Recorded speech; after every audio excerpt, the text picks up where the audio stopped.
Le 30 juin 2012, la ville historique de Grand Bassam a été classée patrimoine mondial de l'UNESCO. Elle devenait ainsi le seul site culturel ivoirien à être élevé à ce rang. La Côte d'Ivoire compte au total 4 biens inscrits au patrimoine mondial. Avant la ville de Grand Bassam, il y a eu des sites naturels, à savoir le parc national de Taï, le parc national de la Comoé et la réserve naturelle intégrale du Monemba. Pour obtenir le patrimoine mondial de l'UNESCO, il faut tenir compte de certaines normes internationales. La liste indicative constitue un résumé de ce que chaque État partie considère comme site important. Et c'est au sein de cette liste que l'on choisit régulièrement les sites à inscrire maintenant sur la liste du patrimoine mondial.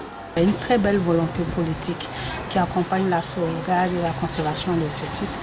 Avec le potentiel culturel et naturel que la Côte d'Ivoire a, c'est certain qu'il y a des sites qui ont des potentialités pour respecter les critères que l'UNESCO définit. L'inscription sur la liste du patrimoine mondial ne se fait pas au hasard. Avant d'être proposé sur le plan mondial, le bien figure au préalable sur une liste indicative nationale. Des experts nationaux se réunissent tous les 10 ans pour dresser la liste indicative nationale des biens susceptibles d'être proposés à l'échelle internationale.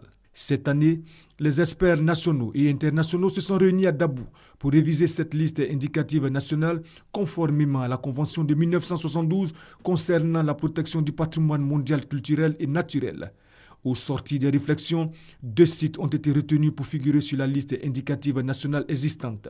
Il s'agit du parc national d'Azani et le complexe métallurgique du fer ancien du nord ivoirien. Au nord, on a des vestiges qui sont encore bien conservés que nous pouvons présenter sur la liste. Et puis aussi, c'est l'histoire technique, l'histoire économique, militaire et la mise en place des populations que cela représente qui nous a amené à proposer ça sur la liste indicative. Nous avons vu que le parc d'Azani est vraiment riche en différentes formations végétales. Il y a une différenciation des formations végétales qui cohabitent et qui font qu'il y a une diversité de richesses, autant fauniques que floristiques, sur le site. Mais quels avantages y a-t-il pour un pays à inscrire des biens culturels et naturels au patrimoine mondial de l'UNESCO? Parce que le tourisme culturel, par exemple, vous allez au Maroc aujourd'hui, c'est près de 8% du tourisme culturel au niveau du PIB du Maroc.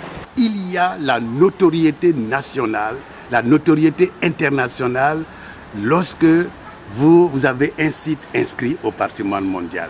Une chose est d'inscrire un site au patrimoine mondial, une autre est de mettre tout en œuvre pour le maintenir à ce stade au risque de le voir déclassé. Le tout n'est pas d'avoir un site inscrit ou des sites inscrits sur la liste du patrimoine mondial.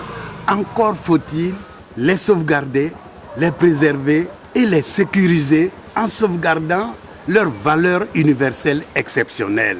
La liste du patrimoine mondial est établie par le Comité du patrimoine mondial de l'UNESCO.